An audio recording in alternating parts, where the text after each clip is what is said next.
Berikut adalah proses registrasi ibadah tatap muka GBI Jelambar Timur.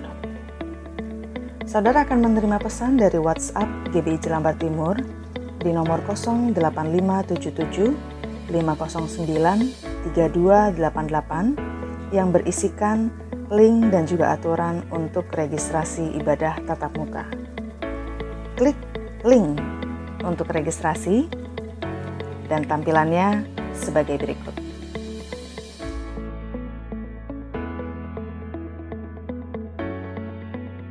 Pertama, isi nama lengkap saudara dan kemudian isi nomor WhatsApp yang bisa dihubungi. Selanjutnya, saudara dapat memilih jam ibadah yang akan diikuti dan juga mengisi jumlah anggota keluarga yang akan ikut dalam ibadah tatap muka, serta mengisi nama anggota keluarga yang akan ikut ibadah tatap muka, termasuk nama saudara sendiri. Jangan lupa untuk klik kirim. Dan proses registrasi selesai.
Haleluya, puji nama Tuhan. Shalom saudaraku, selamat hari Minggu, selamat merayakan hari Paskah.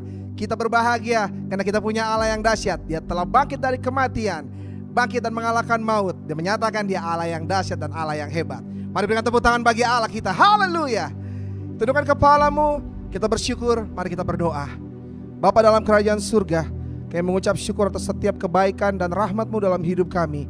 Khusus hari ini Bapa, kami merayakan kami punya Allah yang begitu hebat, kami punya Allah yang begitu dahsyat. Telah bangkit dari maut, mengalahkan kematian, menyatakan bahwa Engkau pribadi yang dahsyat, pribadi yang luar biasa.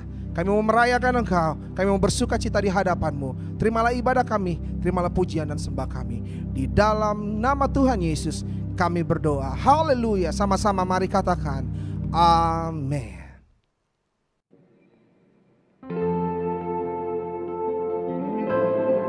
Kami memuji kebesaran-Mu. Sungguh ajaib Engkau, sungguh mulia Engkau. Bapa-Ku yang kekal, pencipta yang esa, maha kuasa. Katakan dikandung Roh Kudus, dikandung Roh Kudus, Yesus Kristus datang, Kau juru selamatku. angkat tanganmu, mari sembah Dia. Katakan, ku percaya Allah Bapa, ku percaya Sang Putra, ku percaya Roh Kudus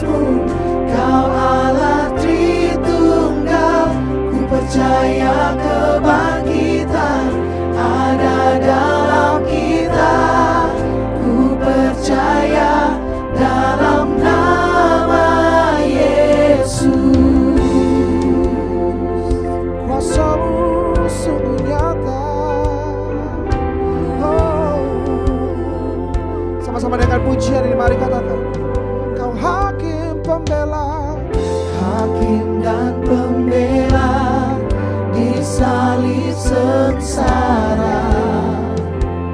Kaulah rahmatku, turun ke dalam gelap, turun ke dalam gelap, yang mulia bangkit, bertata selamanya.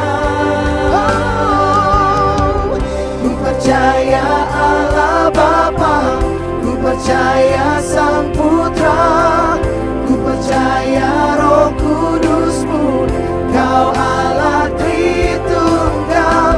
Ku percaya kebangkitan ada dalam kita, ku percaya dalam nama Yesus. Mari saudaraku, angkat kedua tanganmu di hadapan dan nyatakan bersama. Ku percaya Engkau, ku percaya Kau telah bangkit. Ku percaya, Percaya Yesus Kristus Tuhan.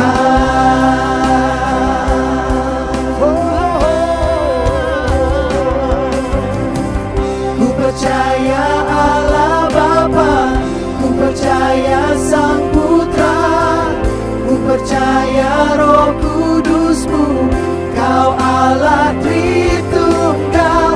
Ku percaya kebangkitan ada dalam kita, ku percaya dalam nama Yesus. ku percaya, Dalam nama Yesus, ku percaya dalam nama Yesus. hanya di dalam namamu, oh ada kemenangan tersedia bagi kami. Oh, kuasa kebangkitanmu memulihkan setiap kami, jadikanku lebih dari pemenang. Oh, mari bersama jemaat Tuhan, angkat kedua tanganmu dan sama-sama nyanyikan. Oh, ditinggikan,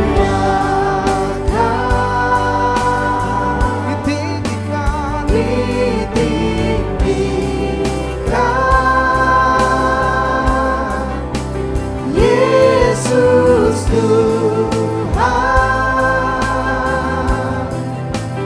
Kau Rajaku,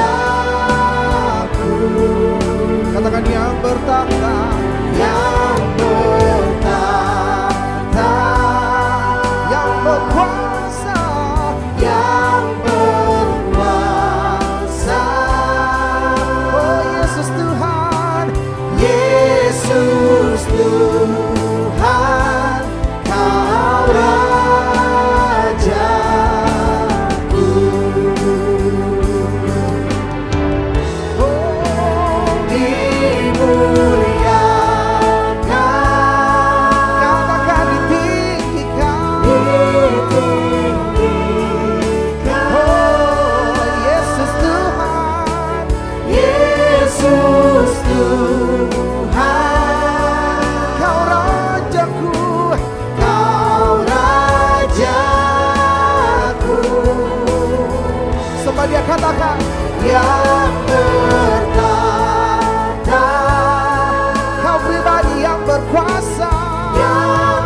bersama-sama sekali lagi. Yesus hidup, Dia bangkit, Dia naik ke surga, siapkan tempat bagiku. Yesus hidup, Yesus hidup, Dia bangkit, Dia naik ke surga, siapkan tempat bagiku. Yesus hidup, Dia bangkit, maut telah dipatahkan, kita jadi lebih dari pemenang. Kita jadi lebih dari pemenang. Kita jadi lebih dari pemenang. bersorak-sorai di hadapan Tuhan. Amin.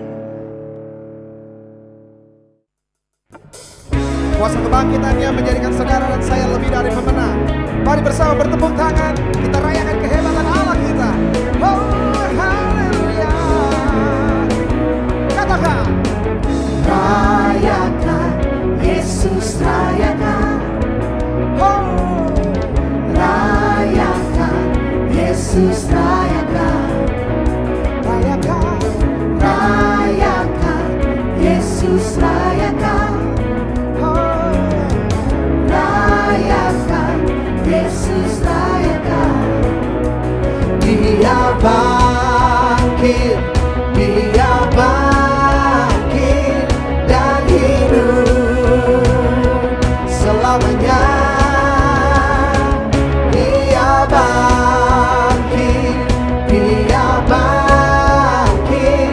Marilah rayakan, marilah rayakan kebangkitan Tuhan kita. oh, marilah rayakan, oh, yeah. Bersama mari dengan pujian ini, angkat suara dan katakan, let's go. Rayakan, Yesus rayakan. Oh, rayakan, Rayakan, Yesus rayakan. Dia layak, come on. Rayakan, Yesus rayakan. Rayakan, oh, Rayakan, Yesus rayakan. katakan, Dia bangkit, Dia bangkit dan hidup selamanya. Dia bangkit, Dia bangkit. Marilah rayakan, marilah rayakan kebangkitan Tuhan kita. katakan, come on. Dia bangkit, Oh, dia bangkit, oh, dan hidup selamanya. selamanya.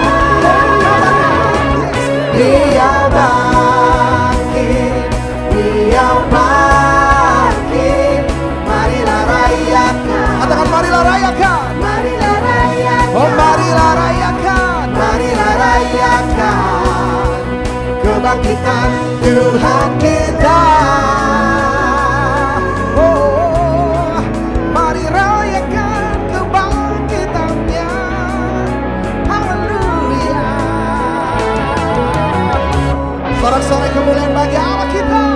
Haleluya, haleluya, haleluya.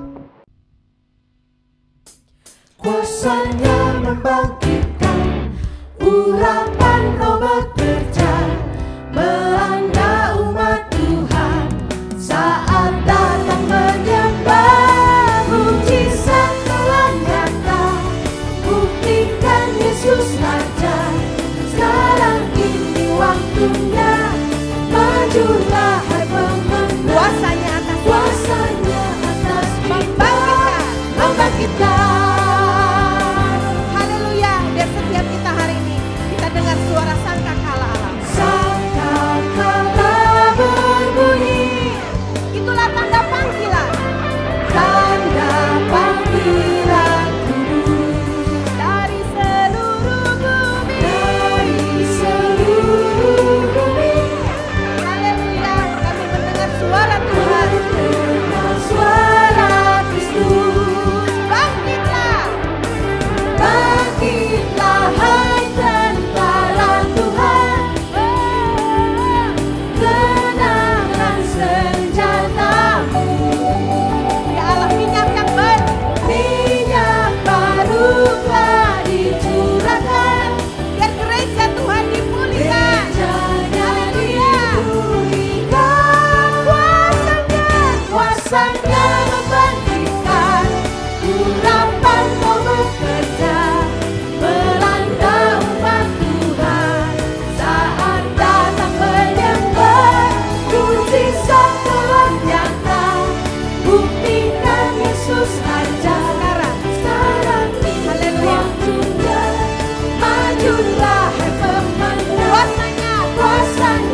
Haleluya, inilah yang kami bawa kepada Tuhan.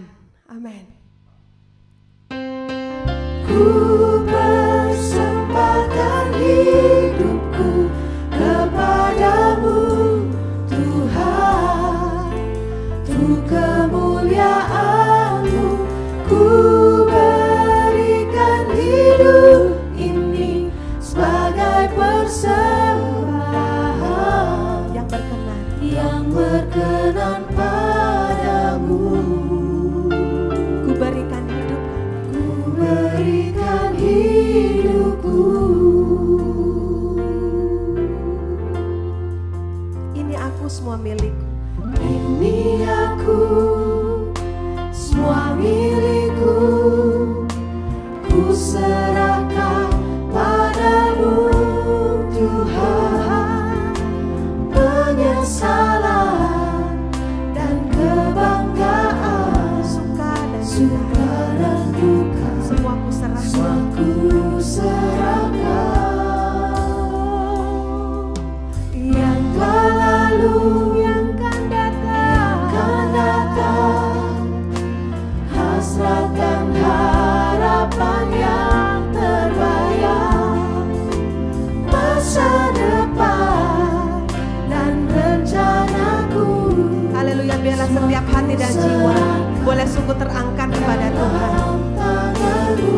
Inilah pujian, inilah yang kami doakan. Ku persembahkan hidupku kepadamu Tuhan, untuk kemuliaan-Mu ku berikan hidup ini sebagai persembahan yang berkenan padamu. Ku berikan hidupku. Haleluya saudaraku.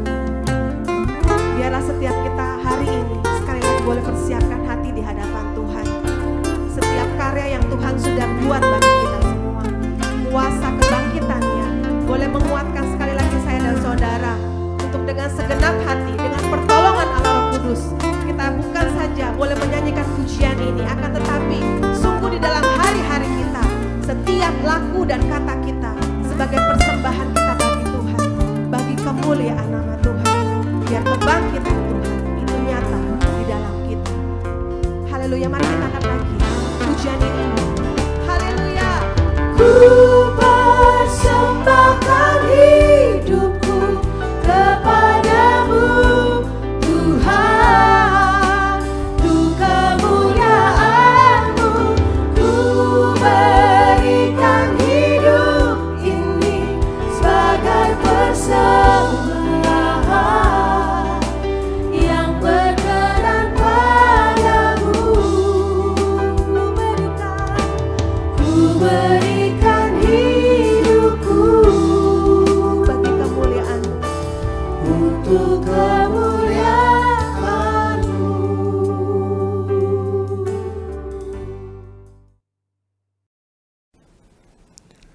Bapak, Ibu, saudara-saudara yang kekasih, puji Tuhan, hari ini kita memperingati hari kebangkitan Tuhan kita Yesus Kristus dari kematian pada perayaan Hari Paskah. Itu sebabnya sebelum kita menerima firman, mari kita satu di dalam doa. Bapa kami di dalam sorga, perkenankan kami datang dengan penuh sukacita di dalam nama Tuhan Yesus Kristus, Juru Selamat kami, yang telah bangkit dari antara orang mati. Kuasa maut, kuasa mati sudah dipatahkan. Itu sebabnya kami bersukacita di hadapan Tuhan. Kami rindu menerima firman-Mu yang dapat memberikan kekuatan iman bagi setiap kami yang mendengar. Itu sebabnya urapi hamba-Mu, urapi kami sekalian yang mendengar. Terpujilah nama Tuhan.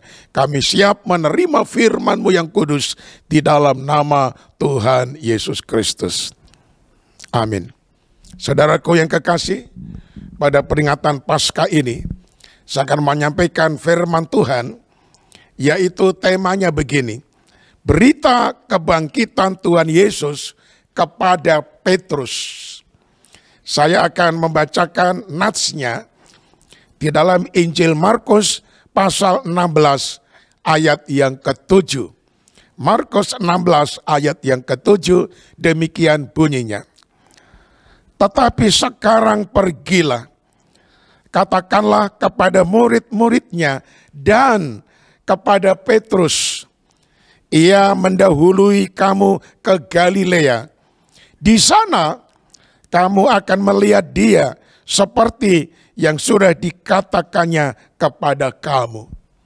Saudaraku yang dikasihi oleh Tuhan kita Yesus Kristus, setelah Tuhan kita Yesus Kristus bangkit dari kematian, maka malaikat menyuruh beberapa perempuan, yaitu Maria Magdalena, Maria ibu Yakobus, serta Salome, untuk memberitahukan kabar tentang kebangkitan Yesus Kristus kepada murid-muridnya dan kepada Petrus.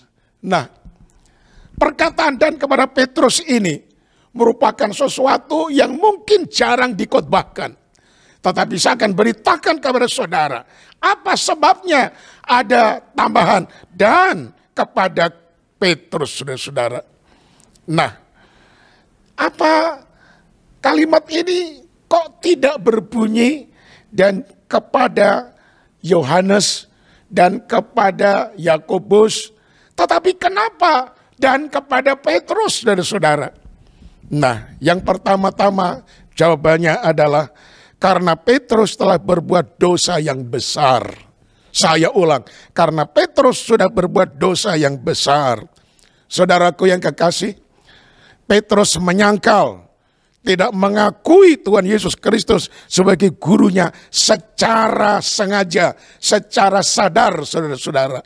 Nah, saya bacakan ayatnya di dalam Matius pasal yang ke-26, saudara-saudaraku yang kekasih, yaitu ayat 69.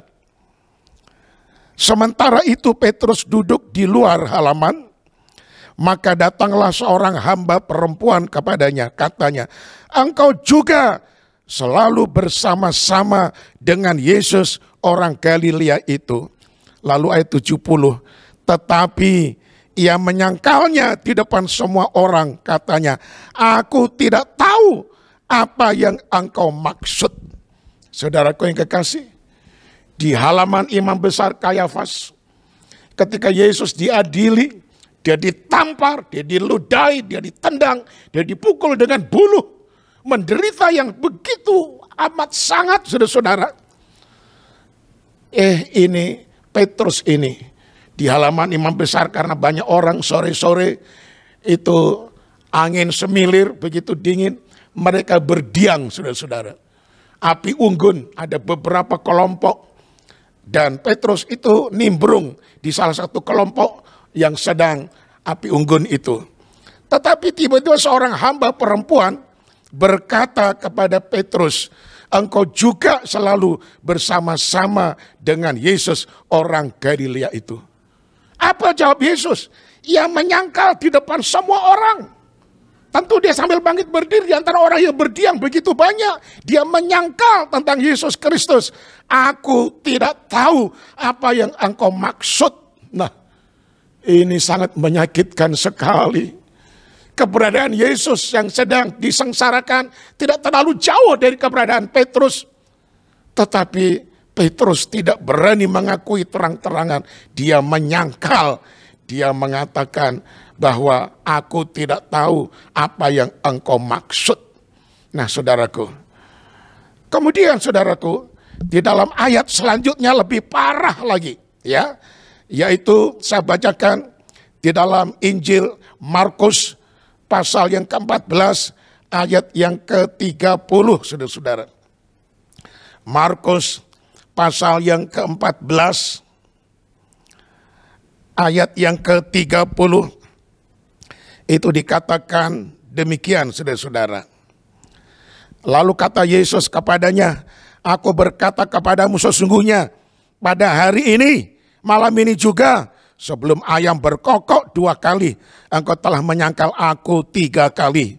Tetapi dengan lebih bersungguh-sungguh Petrus berkata, sekalipun aku harus mati bersama-sama engkau, aku takkan menyangkal engkau. Semua yang lain pun berkata demikian juga. Saudara lihat, ini peristiwa sebelum Yesus ditangkap oleh Yudas Iskariot. Yesus memberikan peringatan kepada Petrus, nanti tiba saatnya sebelum ayam berkokok 2 kali, engkau telah menyangkal aku 3 kali.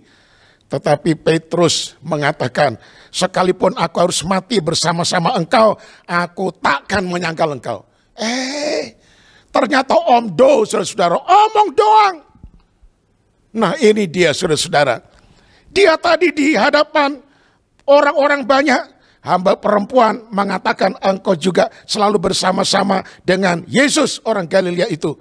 Tetapi ia menyangkal dengan mengatakan, saudara-saudara, aku tidak tahu apa yang engkau maksud. Nah kemudian dikatakan dalam selanjutnya, Matius 26, saudara-saudara.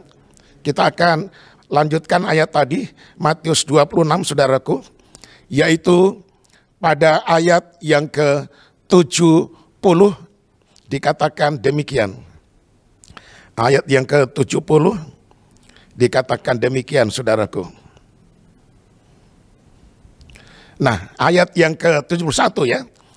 Dan selanjutnya, ketika ia pergi ke pintu gerbang, seorang hamba lain melihat dia dan berkata kepada orang-orang yang ada di situ, orang ini bersama-sama dengan Yesus orang Nazaret itu.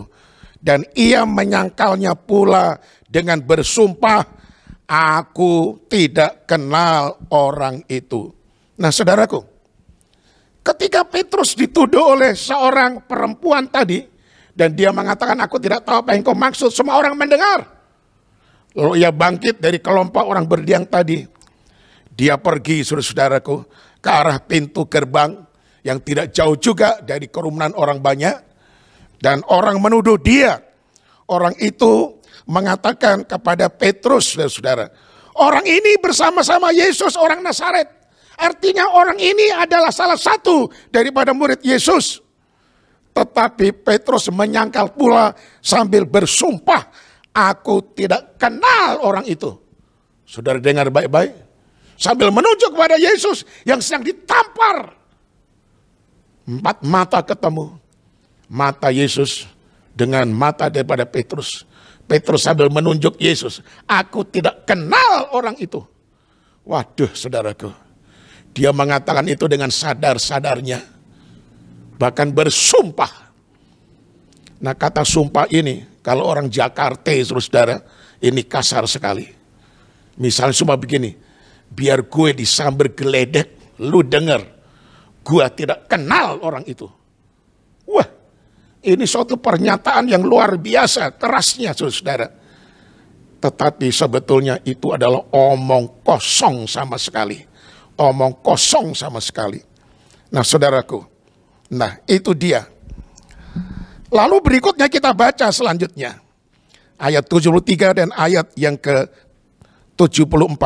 Tidak lama kemudian, orang-orang yang ada di situ datang kepada Petrus dan berkata, pasti engkau juga salah seorang dari mereka. Itu nyata dari bahasamu.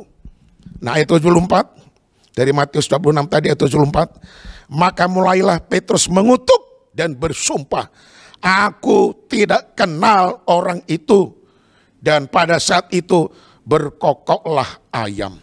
Saudaraku, kali ketiga Petrus dituduh, dari bahasamu kau tidak bisa menyangkal kau adalah salah satu murid daripada Yesus orang itu. Tetapi apa jawab Yesus? Apa jawab Petrus? Petrus mengutuk dan bersumpah, aku tidak kenal orang itu. Kemudian terdengarlah pada saat itu ayam berkokok, kukuruyuk. Tepat Yesus mengatakan pada hari kemarin, ya, sebelum ayam berkokok 2 kali, engkau sudah 3 kali menyangkali aku. Itulah dosa besar yang dilakukan oleh Petrus. Itu sebabnya saudaraku, ketika Kristus bangkit dari antara orang mati pada hari Paskah itu, malaikat memberikan pesan kepada para wanita yang datang ke kuburan itu. Beritahukanlah, Yesus yang kau cari sudah bangkit. dan beritakan juga kepada Petrus. Nah, saudaraku yang kekasih, ini berita ini sangat indah sekali. Berita ini merupakan berita yang indah, bahkan yang paling merdu, paling ajaib. Inilah Injil Yesus Kristus, berita kesukaan. Yesus berkenan memanggil orang-orang yang berdosa untuk memberi pengampunan dan keselamatan, saudara-saudara. Yesus Kristus mati menanggung dosa banyak orang, termasuk dosa daripada Simon Petrus.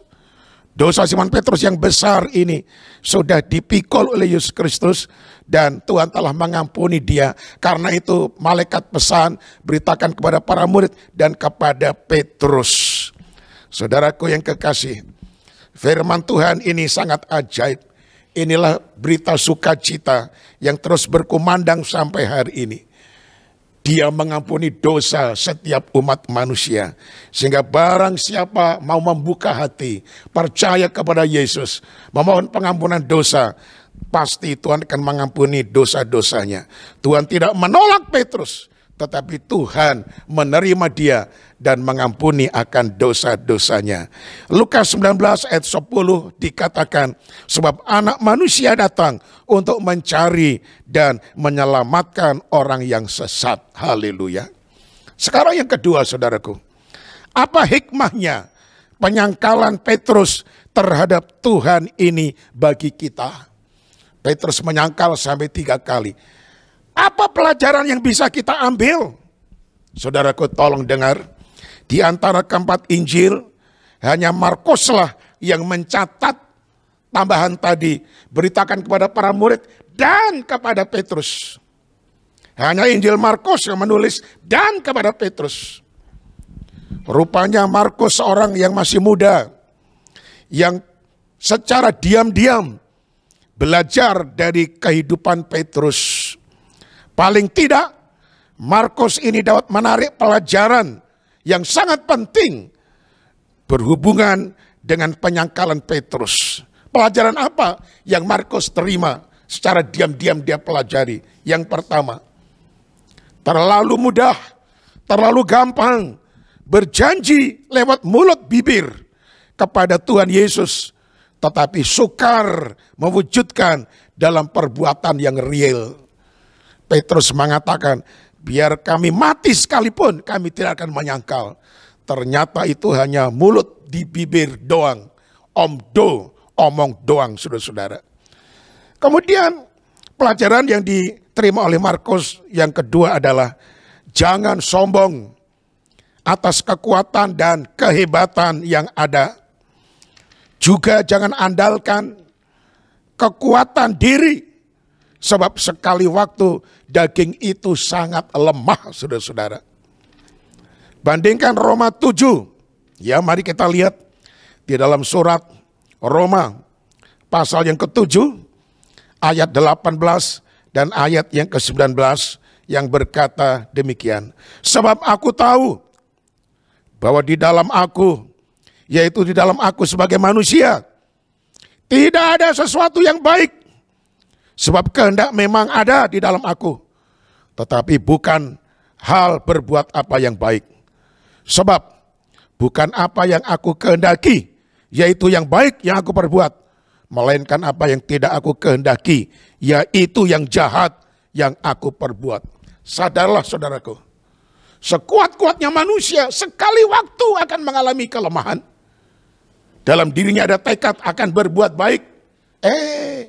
Bukan yang baik dilakukan, tetapi malah yang jahat. Itu sebabnya kita tidak boleh menyombongkan diri kita. Nah, saudaraku yang dikasihi oleh Tuhan. Itu sebabnya Markus ini diam-diam belajar daripada kehidupan Petrus.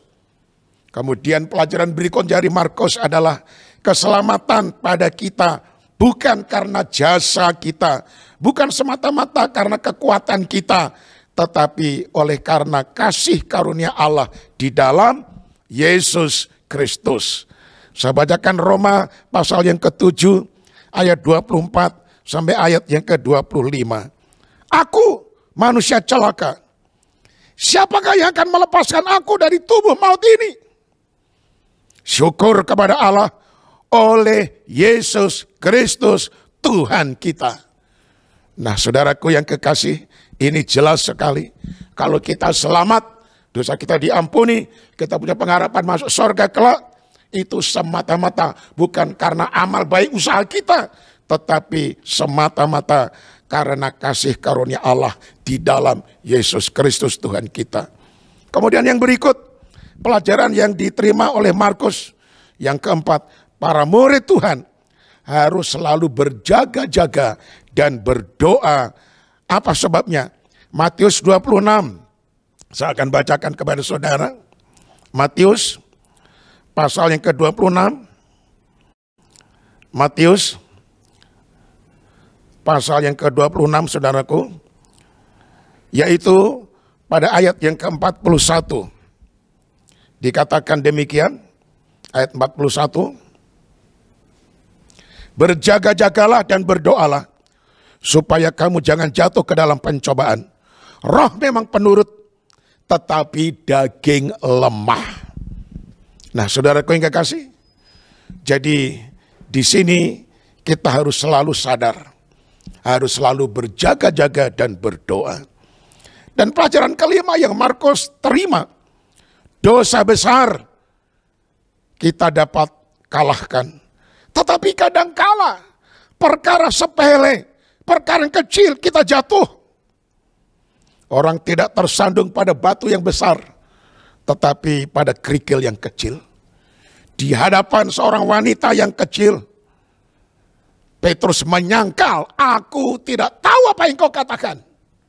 Aku tidak kenal orang itu. Wah, saudaraku, inilah keadaannya. Sehingga pesan kebangkitan harus diberitakan kepada para murid dan khususnya kepada Petrus. Saudaraku yang kekasih, sekarang yang terakhir. Firman Tuhan tadi mengatakan, beritahukan kepada para murid dan juga kepada Petrus, dan Yesus menunggu kalian ya di Galilea. Yesus menunggu kalian di Galilea.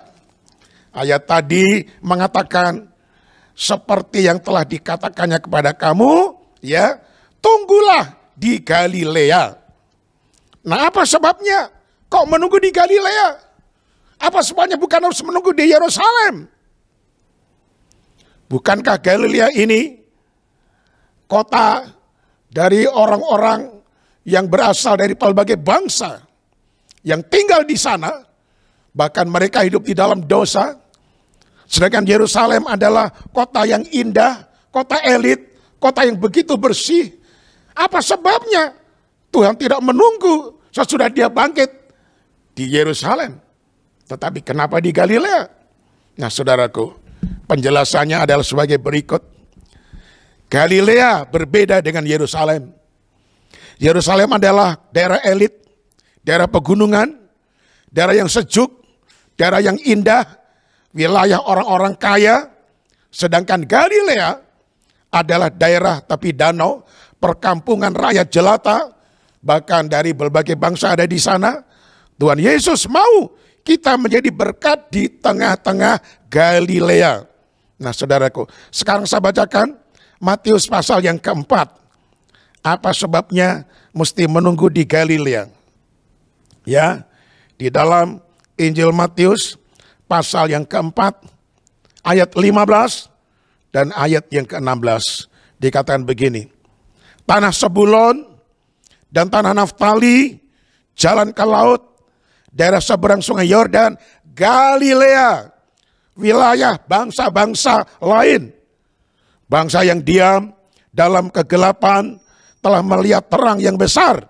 Dan bagi mereka yang diam di negeri yang dinaungi maut telah terbit terang. Nah, saudaraku yang kekasih, Galilea disebut sebagai wilayah bangsa-bangsa lain yang diam dalam kegelapan, ya, dan diam di negeri yang dinaungi maut. Di negeri yang seperti itulah Injil Tuhan harus diberitakan. Kebangkitan Kristus, kemenangannya atas kuasa maut, pengampunan dosa harus disampaikan pada orang-orang yang seperti itu, sehingga mereka orang Galilea akhirnya melihat terang dan keselamatan daripada Tuhan mereka dengar dan mereka terima. Apa artinya untuk saya dan saudara pada masa kini? Setelah kita merayakan Paskah, saudaraku, Tuhan menginginkan saya dan saudara supaya mengingat orang-orang Galilea, ya. Artinya saudara-saudara, yaitu orang-orang yang masih hidup di dalam dosa, yang dinaungi oleh maut.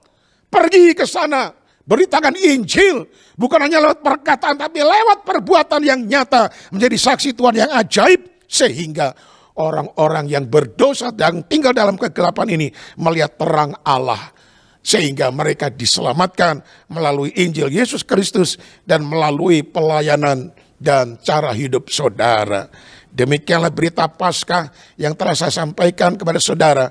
Berbahagialah saudara yang telah mendengar dan yang percaya serta yang melakukan firman Tuhan ini. Amin. Sekarang dimanapun saudara berada, tentu di rumah masing-masing, mari kita satu di dalam doa. Tuhan, kalau firman kebangkitan itu diberitakan kepada para murid dan khususnya kepada Petrus, kami akui Tuhan, kamilah orangnya Petrus di akhir zaman, yang seringkali kami ketakutan, kami menyangkal kepada Engkau, tidak berani mengakui terus terang Yesus adalah Tuhan dan Juru Selamat kami. Kami takut, nyaris akhirnya keluarlah penyangkalan kepada Yesus. Itu sebabnya berita Paskah ini merupakan panggilan bagi setiap orang yang seperti Petrus dan kepada Petrus. Berita Paskah ini ditujukan kepada kami masing-masing. Engkau telah mengampuni Petrus, Engkau telah juga mengampuni kami. Bahkan Engkau memanggil Petrus dengan bertanya, "Hai Simon, anak Yohanes, apakah engkau mengasihi aku lebih daripada yang lain?" 3 kali berturut-turut Tuhan bertanya. Akhirnya Petrus sadar, dia menangis terseduh-seduh. "Ya Tuhan, aku mau mengasihi Engkau, tetapi apa daya saat itu aku tidak berdaya." Tetapi Tuhan tidak menendang dan membuang dia. Tuhan mengampuni dosa-dosanya. Karena untuk itulah Tuhan disalibkan, termasuk menanggung dosa Simon Petrus. Akhirnya Simon Petrus dipanggil, "Mari, gembalakanlah domba-dombaku." Petrus diberi tugas kembali untuk melayani Tuhan. Demikian juga kami saudara Paskah ini.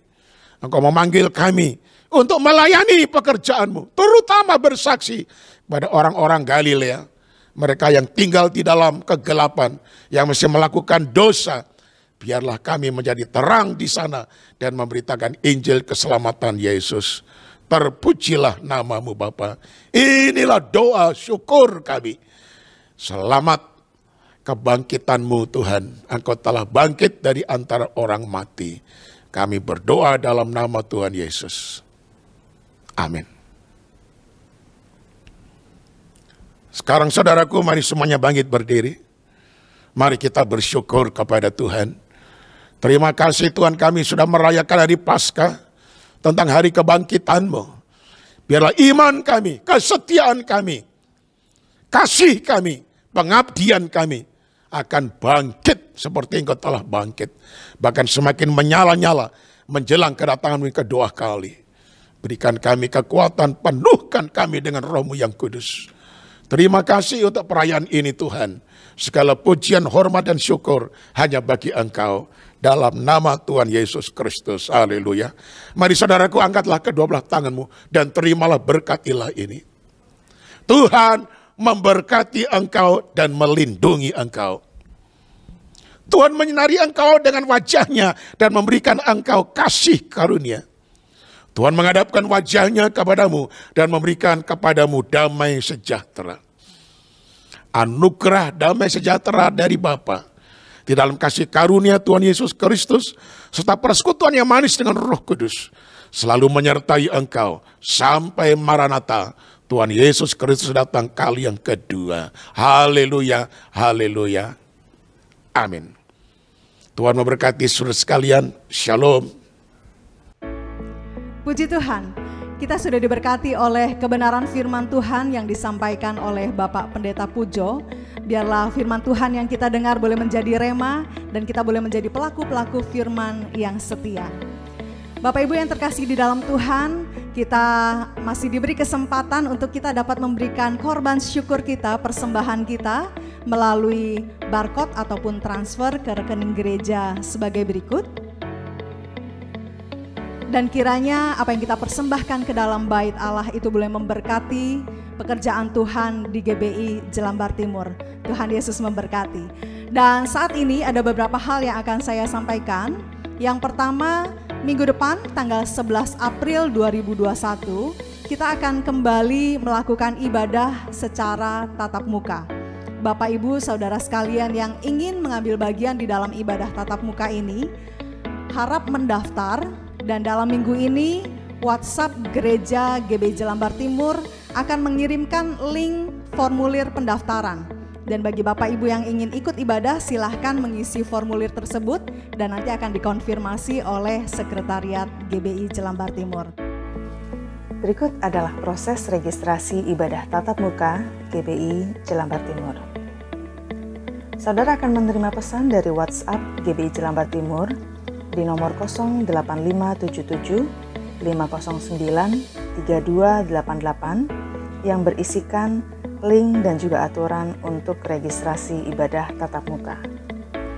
Klik link untuk registrasi dan tampilannya sebagai berikut.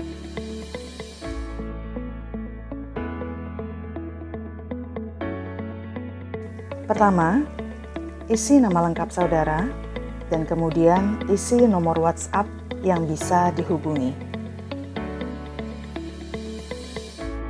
Selanjutnya, saudara dapat memilih jam ibadah yang akan diikuti dan juga mengisi jumlah anggota keluarga yang akan ikut dalam ibadah tatap muka, serta mengisi nama anggota keluarga yang akan ikut ibadah tatap muka, termasuk nama saudara sendiri.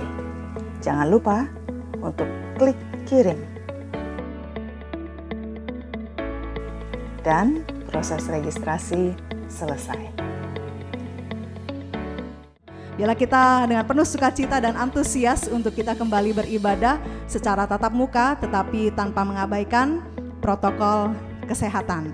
Dan untuk ibadah sekolah minggu tetap dilakukan secara online. Bapak Ibu bisa mengarahkan dan mendampingi putra-putri untuk mengikuti ibadah online sekolah minggu setiap hari Minggu pukul 8 pagi melalui channel YouTube GBI Jelambar Timur. Dan untuk doa hari Kamis tetap diadakan dan tentunya mengikuti protokol kesehatan pukul 16.30 sore.